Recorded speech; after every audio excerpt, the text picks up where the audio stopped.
Assalamualaikum warahmatullahi wabarakatuh. Salam sejahtera bagi kita semua. Kami dari Prodi Teknologi Informasi Universitas Jenderal Ahmad Yani Yogyakarta izin mempresentasikan terkait tugas akhir praktikum basis data lanjut dari kelompok kami. Sebelumnya, izinkan memperkenalkan diri. Perkenalkan, nama saya Muhammad Fauzan Azimah Ramadan dengan NPM 2321040003. Saya Lisa Rahmawati dengan NPM 2321040008. Saya Evelyn Francisca Polnaya dengan NPM 2321040009. Selanjutnya, saya izin membacakan terkait latar belakang masalah yang kami ambil. Minimarket sebagai bisnis retail menghadapi tantangan utama dalam pengelolaan stok produk, terutama produk dengan masa kadaluarsa yang rentan, merugikan secara finansial maupun kesehatan konsumen. Minimnya pengawasan real time menyebabkan produk sering kadaluarsa tanpa diketahui. Implementasi sistem notifikasi otomatis yang memberikan peringatan dini sejak H-10 hingga H-0 dengan warna berbeda berdasarkan urgensi, misalnya merah 1-3 hari tersisa dan kuning atau orange 4-10 hari tersisa. Sistem ini akan meningkatkan efisiensi pengelolaan stok, mengurangi kerugian produk kadaluarsa, serta meningkatkan keamanan dan kenyamanan konsumen, sehingga mendukung operasional minimarket yang lebih optimal. Untuk pembagian job desk, saya Fauzan di sini membuat front end maupun back end, kemudian membuat fitur notifikasi yang akan dikirimkan ke aplikasi Telegram, kemudian fitur reset password dan OTP juga akan dikirimkan ke Telegram. Saya Lisa Rahmawati, job desk saya di sini yaitu membuat fitur admin dan juga membuat video yang dimulai dari proses rekaman hingga proses editing. Saya Evelyn Francisca Polnaya. Untuk job desk-nya di sini saya membuat presentasi dan fitur kasir. Selanjutnya kami akan mendemokan hasil dari proyek kami. Jadi di sini adalah program minimarketnya. Di sini terdapat beberapa library, termasuk library Flash untuk sebagai library sebagai API. Karena di sini program menggunakan API. Selanjutnya ada library PyMongo. Jadi ini program kita untuk ini kan bahasa pemrogramannya Python. Kita integrasikan menggunakan PyMongo untuk agar bisa dijalankan dengan MongoDB. Selanjutnya kita menggunakan fitur hash agar passwordnya lebih aman karena terenkripsi. Di sini ada beberapa library juga, termasuk datetime untuk waktu, ada JSON, request, bison. Di sini flash, kita menggunakan flash. Sebenarnya MongoURI, MongoDB localhost 27017 minimarket. Ini 27017 itu adalah localhost default port untuk MongoDB. Terus ini adalah minimarket adalah nama database-nya minimarket atau PyMongo app. Ya, di sini ada fungsi login required. Sini adalah fungsi audit. Fungsi login ini untuk login ada dua akun untuk login, yaitu yang pertama akun admin, yang kedua akun kasir gitu. Untuk audit sendiri itu adalah audit itu untuk mencatat riwayat aktivitas yang terdapat di minimarket tersebut. Aktivitas apa saja akan terekam di audit log. Selanjutnya ini menu di registernya. Nah, di register ini hanya dapat diakses oleh admin. Metodenya get sama post. Ini jika request metodenya post akan mengirimkan request form username password. Nah, jadi ini tuh akan langsung tersimpan di dalam database. Database-nya apa? Database user. Tuh. Kita pakai captcha juga. Ini untuk secret key-nya captcha. Maksudnya kita login nih, menu login tadi ada admin sama kasir. Gitu. Jika salah nanti akan ada notifikasi username salah atau captcha-nya tidak valid. Tuh. Maksudnya logout, menu logout. Jika ingin logout akun admin, tinggal diklik menu logout saja, nanti akan terlogout secara otomatis. Nah, ini maksudnya app root ini maksudnya itu jika kita mengetikkan localhost 3000 dan kita klik enter langsung, maka akan redirect langsung ke menu login. Ya, khususnya root dashboard. Jadi di menu dashboardnya sendiri itu dashboard admin. Jadi ini itu menu dashboard untuk admin sendiri. Jadi isinya ada total produk, gitu, transaksi list, ada riwayatnya. Pokoknya ini cuma bisa diakses oleh admin saja. Nah, ini ada peringatan expired. Nah, ini jadi nanti di menu dashboard tersebut tuh akan ada menu fitur peringatan itu. Nah, terus ini bisa dilihat oleh admin juga nih, export Excel. Jadi ini nanti riwayat transaksinya tuh akan bisa diunduh dengan Excel. Jadi istilahnya tuh seperti ini tuh seperti meng-backup gitu.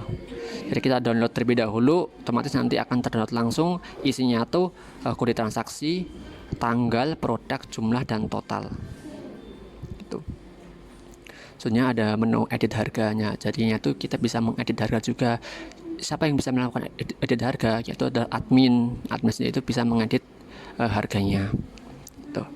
Misalnya harganya itu harganya ini lagi turun nih, berarti diedit harganya turun. Artinya harganya lagi mahal, berarti diedit agar nilainya lebih mahal, harganya lebih mahal dari harga yang tertera. Ini kasir dashboardnya, ini yang bisa mengakses adalah kasir doang. Jadi cuman kasir untuk bisa mengakses kasir dashboard ini. Isinya apa? Isinya tuh ada username, total sales, transaksi gitu. Ini juga ada menu filternya, filter tanggalnya. Bisa kita cuma ingin memfilter tanggal hari ini sampai besok. Nah, berarti transaksi penjualan hari ini sampai besok itu akan terfilter. Selanjutnya yang lain tidak akan terfilter.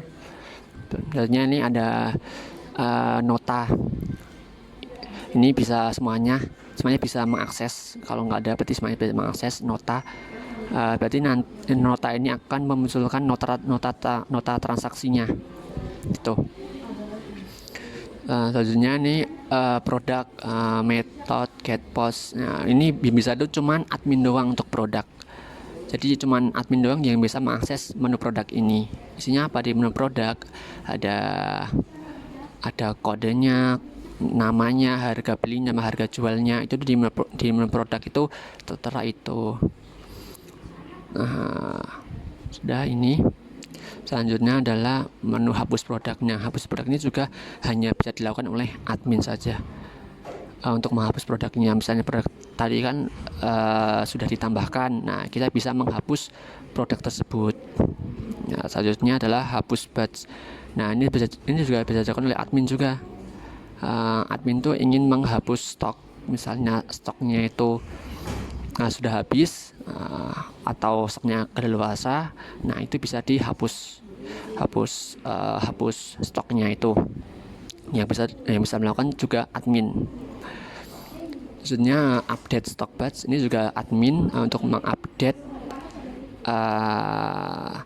bisa menambah atau mengurangi jumlah kuantitas dari suatu barang.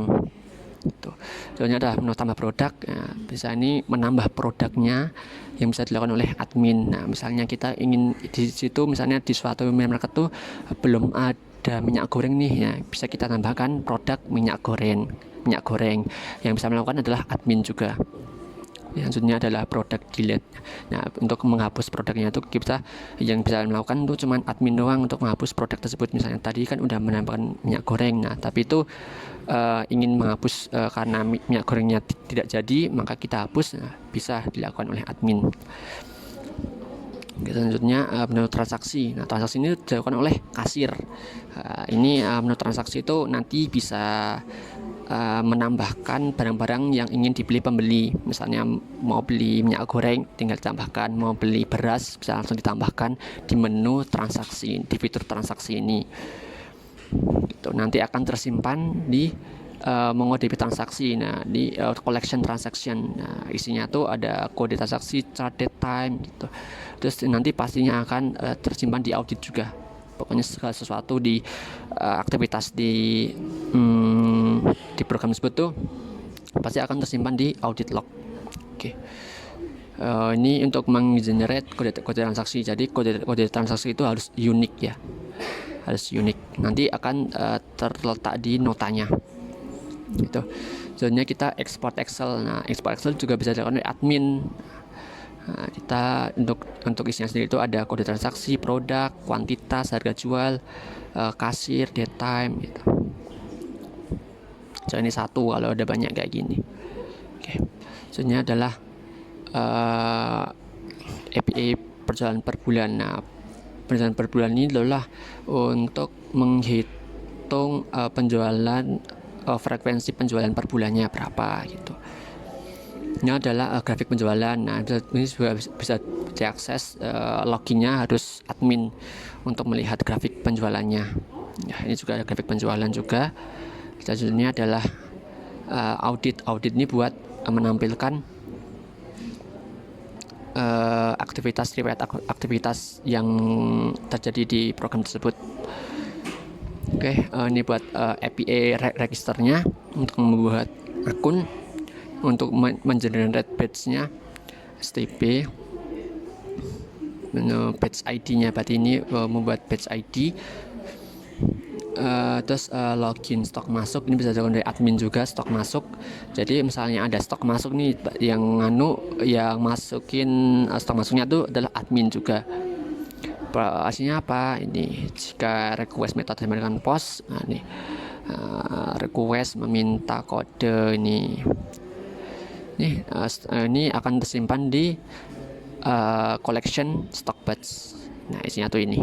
Pasti nanti misalnya kita ingin menginputkan stok baru, akan tersimpan di sini dan akan diupdate terus lah di sini, di stock batch ini. Oke, tersimpan di audit log juga. Ini API untuk login. Nah, jadi kita menggunakan beberapa API untuk program minimarket ini. Ini ada login juga, API login, request JSON, MongoDB user. Nah, jadinya login tuh akan tersimpan di collection users gitu. Ini ada Telegram bot token, ini Telegram token, ini API URL-nya. Ini ada OTP, ini nggak jadi.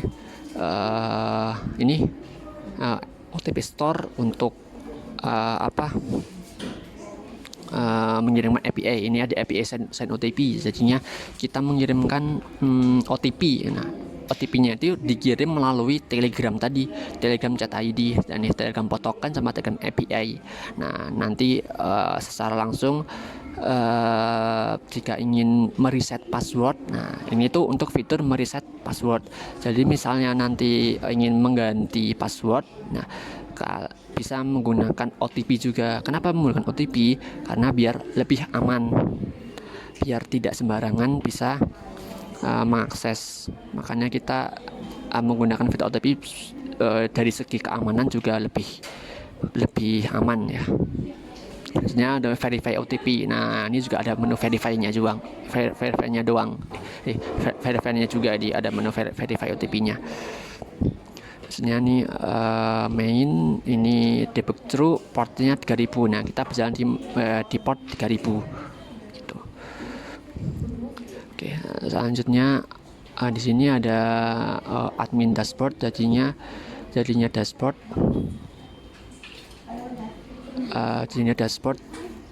Jadinya ada menu dashboard. ini adalah menu admin dashboard. Admin dashboard yaitu untuk isinya tuh halaman admin dashboardnya gitu.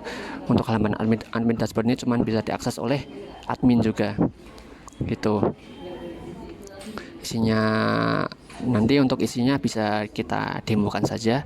Di sini ada audit itu cuma bisa diakses oleh admin juga untuk menyimpan riwayat yang dilakukan oleh program tersebut.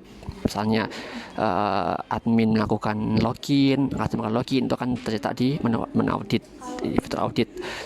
Untuk grafik, untuk grafik penjualan, untuk kasir dashboard itu adalah menu tampilan untuk kasir dashboard. Kasir dashboard sendiri itu hanya bisa diakses oleh kasir sendiri.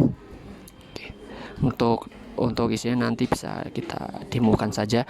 Ini login, menu tampilan login, bisa login menggunakan kasir atau login menggunakan admin. Oke, selanjutnya nota nanti setelah transaksi selesai nanti akan muncul notanya.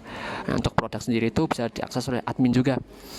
Untuk admin sendiri itu produknya tersebut tuh bisa kita tambahkan, bisa kita hilangkan. Yang bisa mengelola ini adalah admin saja. Tuh. Selanjutnya menu register. Nah, menu register itu bisa diakses oleh admin juga. Karena apa? Nanti untuk kasir itu tuh akan dibuat akunnya dengan role admin. Ya, jadinya tidak sembarang orang bisa membuat akun kasir. Hanya orang yang login dengan admin saja bisa melakukan register. Kemudian stok masuk. Nah, stok masuk sendiri itu bisa dilakukan oleh admin juga ya. Stok masuk, misalnya ada stok masuk, nanti akan dimasukkan di ini tampilan di sini stok masuk. Ini transaksi ekspor ya. Berarti nanti ekspor dari transaksi tersebut akan diekspor ke Excel, langsung otomatis terdownload riwayat yang telah dilakukan. Menurut menu transaksinya ini. Nah, transaksi ini dilakukan oleh kasir, hanya kasir doang yang dapat mengakses ini. Oke, mungkin selanjutnya langsung ke programnya saja. Langsung menjalankan demo programnya saja.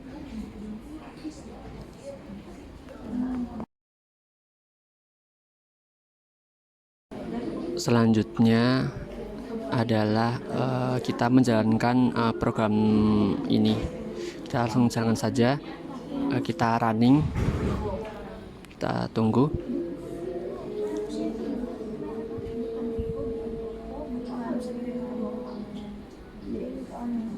Tunggu sebentar. Nah, di sini sudah tertera ya, running di HTTP ini portnya 3000, debugger is aktif. Oke, mungkin langsung saja ke demo project, yaitu kita akan masuk ke dalam URL dari localhost 3000. Di sini merupakan tampilan menu login dari program minimarket kami. Pada menu login ini terdapat dua dashboard yang akan dapat diakses oleh user. Yang pertama yaitu sebagai role admin dan yang kedua adalah sebagai role kasir. Nah, untuk sekarang kami akan mendemokan untuk login sebagai admin. Di sini, user akan diminta untuk memasukkan username dan password. Untuk username dan passwordnya sendiri, yang digunakan ini diambil dari database yang telah dibuat sebelumnya. Selanjutnya, melakukan checklist pada CAPTCHA. CAPTCHA di sini digunakan untuk memberikan lapisan keamanan, mencegah dari serangan brute force pada yang dilakukan oleh bot. Kalau sudah, lalu klik login. Dan berikut adalah tampilan dari dashboard admin. Pada halaman awal dashboard admin ini, kita bisa lihat kita sudah masuk ke dalam fitur kelola produk. Di situ terdapat tampilan bahwa terdapat informasi diantaranya daftar stok yang menipis dengan dibuktikan oleh jumlah stoknya yang berada di samping kanan.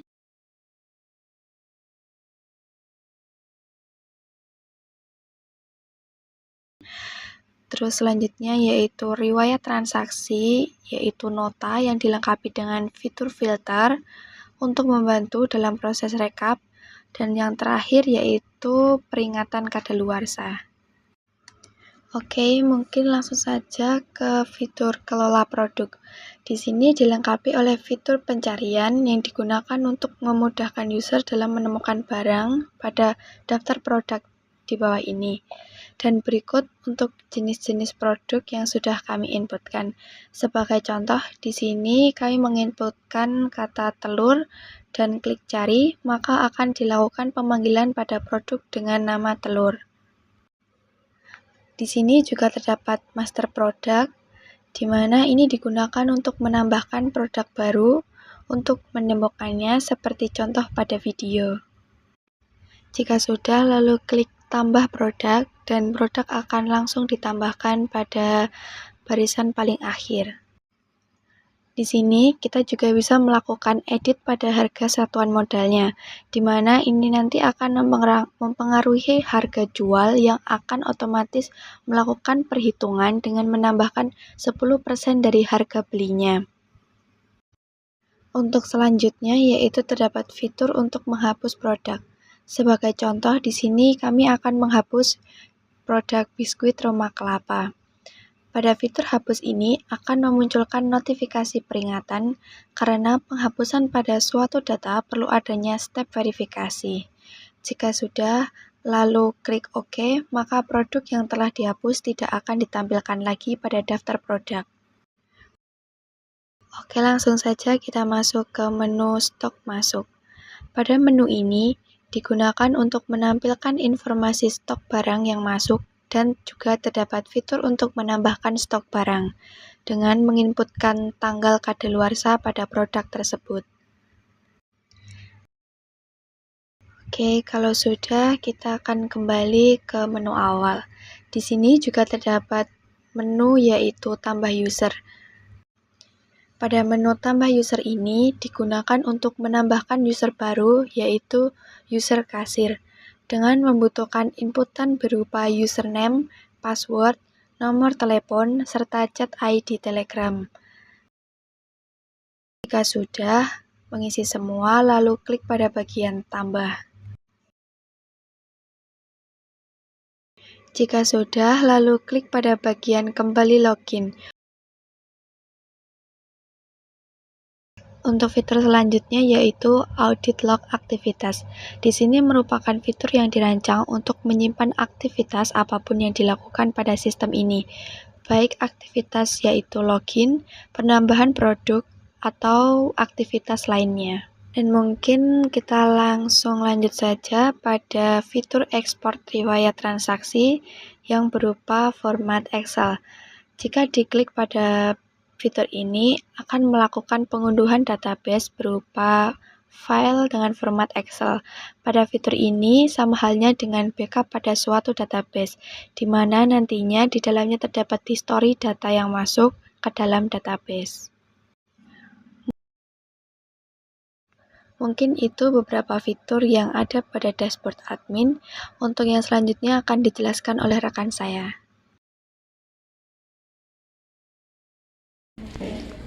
Untuk selanjutnya kita login sebagai kasir. Terus di sini kita juga memasukkan username dan password. Kemudian checklist pada bagian CAPTCHA. Selanjutnya kita klik login menggunakan username dan password yang telah dibuat. Kemudian klik login.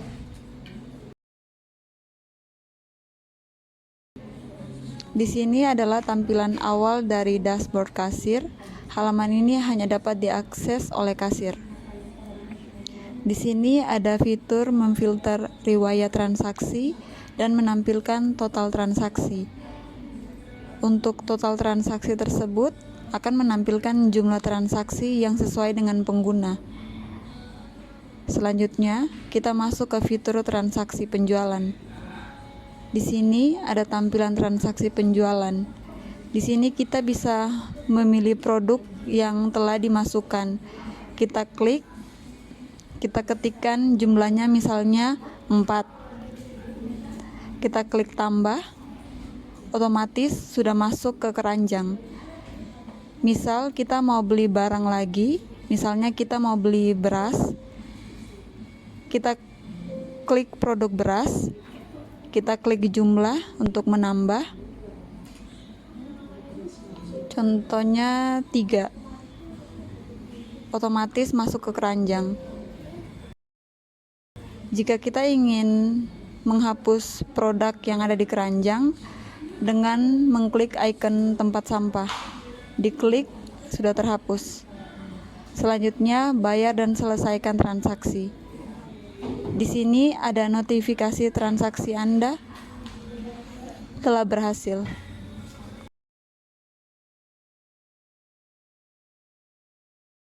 Baik, untuk langkah selanjutnya yaitu pengecekan database pada MongoDB.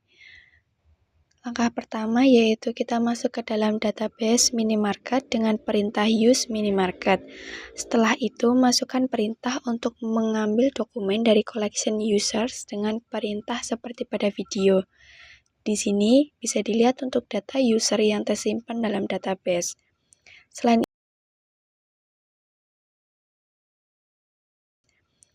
itu, kita juga bisa melakukan pengambilan dokumen dari collection product dengan perintah seperti pada video.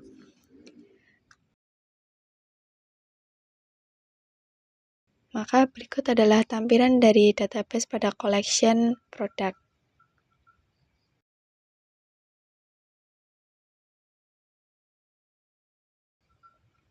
Di sini kami juga akan mensimulasikan untuk penambahan produk dan membuktikan apakah langsung terintegrasi dengan database pada MongoDB atau tidak, dengan menambahkan data produk seperti pada video. Oke, di sini kami menambahkan produk yaitu nasi goreng sapi dengan harga 40.000 dan berhasil ditambahkan ke dalam database. Selanjutnya, kami juga mensimulasikan untuk penghapusan produk. Sebelumnya, kami telah menambahkan produk nasi goreng sapi dan melakukan penghapusan produk beras. Lalu kita buktikan ke dalam database MongoDB kita dengan melakukan perintah yang sama dengan sebelumnya, dengan menggunakan fungsi find. Dan terbukti bahwa database ini bisa langsung terintegrasi dengan program minimarket yang telah kami buat.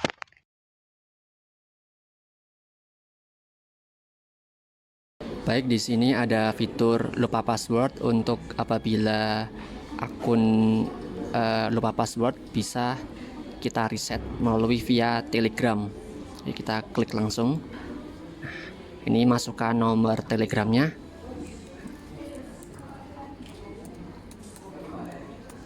Oke, langsung kirim OTP ke Telegram, nanti otomatis OTP akan langsung terkirim melalui nomor Telegram yang telah diinputkan. OTP telah dikirim ke Telegram Anda. Oke, kita cek Telegram.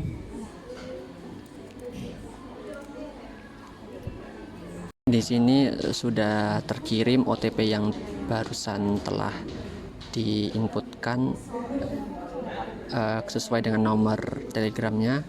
Nah, kita copy saja, terus kita paste ke tempat tadi.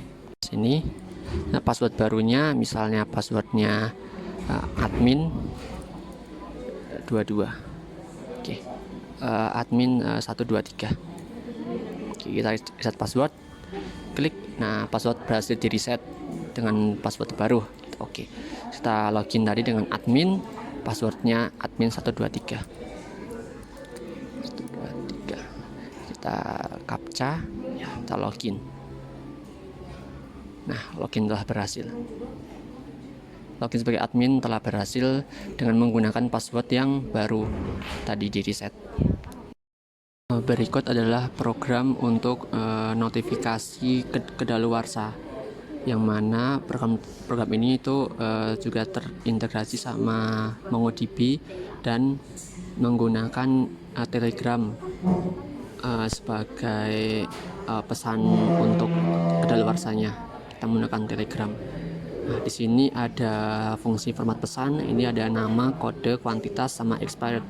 Nah, jika tipenya itu aman, maka akan mengembalikan nama dan sisa harinya. Jika peringatan maka akan memberikan nama di seharinya. Jika bahaya akan mengandung nama expirednya. Untuk expired itu sini ada beberapa simbol ya. Untuk aman centang, untuk peringatan tanda segitiga kuning, ini tanda seru, biasanya tanda bahaya. Expired ini tanda bahaya gitu. Biasanya untuk dev kirim telegram, ini untuk mengirim chatnya ke telegram menggunakan API.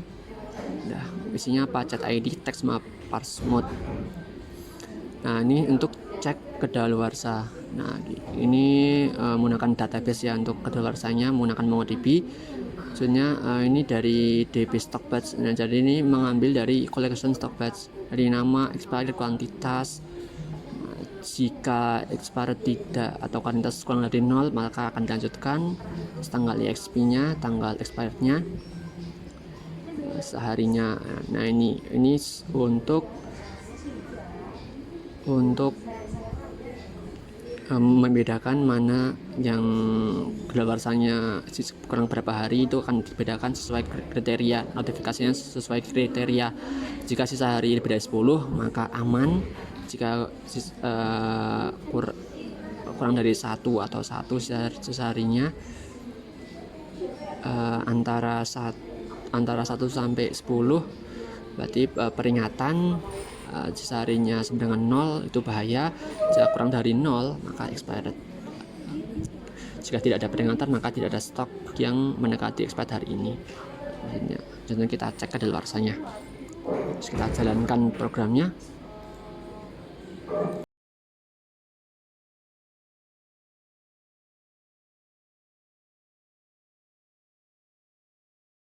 Di sini sudah tampil notifikasi yang tadi dari program yang tadi. Ini aman, untuk mesin sendiri aman kategorinya. Rokok Sampurna ini peringatan, rokok Sampurna juga ini peringatan. Stoknya ini juga terlihat, stok 2, stok 3 ya. Minyak goreng ini aman, stoknya 6, sisa 47 hari. Minyak goreng stoknya 3, itu sisa 93 hari juga aman. Susu sapi stoknya 4, sisa 36 hari sebelum expired ini juga aman. Baik, untuk kesimpulannya yaitu, program ini dikembangkan berdasarkan permasalahan nyata yang sering ditemukan di sekitar lingkungan tempat tinggal kita maupun kampus, yakni minimarket yang mengalami kesulitan dalam pengelolaan stok produk dengan masa kadaluarsa. Analisis kebutuhan menunjukkan bahwa pentingnya sistem yang dapat memonitor stok secara real-time dan memberikan notifikasi kadaluarsa secara otomatis guna menghindari kerugian finansial dan risiko kesehatan konsumen. Oleh karena itu, produk ini menggunakan pendekatan basis data yaitu database MongoDB yang terdiri dari beberapa collection utama seperti collection products, stock_batch, transaction, users, dan audit_log untuk mengatur serta secara efisien data produk, transaksi penjualan, pengelolaan stok, autentifikasi pengguna, serta pencatatan aktivitas sistem. CRUD atau Create, Read, Update, dan Delete serta secara lengkap diimplementasikan pada masing-masing collection, memungkinkan pengelolaan data secara dinamis oleh pengguna sesuai kebutuhan operasional minimarket. Misalnya, fitur CRUD pada products memungkinkan admin menambahkan, mengedit, dan menghapus data produk. Sementara pada collection stock_batch memungkinkan pengelolaan stok masuk serta pengurangan stok otomatis berdasarkan FIFO saat transaksi penjualan. Hasil dari implementasi CRUD ini adalah terbentuknya sistem notifikasi otomatis yang efektif dan responsif, yang mampu memberi peringatan secara visual terhadap produk yang mendekati masa kadaluarsa dengan tingkat urgensi yang berbeda-beda. Dengan demikian, penerapan database yang tepat serta implementasi operasi CRUD yang efektif dalam program ini mampu menyelesaikan permasalahan nyata yang ada, sekaligus meningkatkan efisiensi operasional minimarket, mengurangi potensi kerugian akibat produk kadaluarsa, serta menjamin keselamatan dan kepuasan konsumen. Demikian yang dapat kami sampaikan melalui video ini. Semoga dapat memberikan manfaat bagi kita semua. Mohon maaf atas segala khilaf, serta terima kasih atas perhatiannya. Wassalamualaikum warahmatullahi wabarakatuh.